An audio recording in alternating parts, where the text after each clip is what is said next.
And I think being able to get folks outside of like the more formal suit wearing type environment, being able to talk through topics that are core to them and that they're passionate about, along with are relevant to a much broader story that's happening in the world, I think is really part of the magic that podcasting enables. A great example from like a week or two ago, I was doing a tour in California with some podcast interviews. I interviewed one individual who has raised about 80, 90 million bucks for their biotech. Younger gentleman started his biotech right out of his PhD program at Stanford, a really exciting company in the oncology space. And I kid you not, from 3-minute drive away was another biotech company that I did a podcast interview with. And the CEO there was someone he's like, oh, I've admired Tim for a long period of time. I know the work they're doing. Tim happens to run a company that's publicly traded.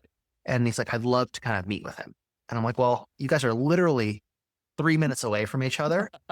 And so I happened to grab coffee with Tim and I was like, hey, can I make a connection? He's like, sure. And it was a really great opportunity where now you can connect people even at that level in a way that they never would have been able to before.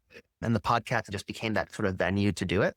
I think just sort of self-reinforces in many ways, whether it's relationship building, opening your eyes to new opportunities and things that are happening in the industry, or be able to serendipitously create these connections for others to have serendipitous moments. I think we're really excited about that.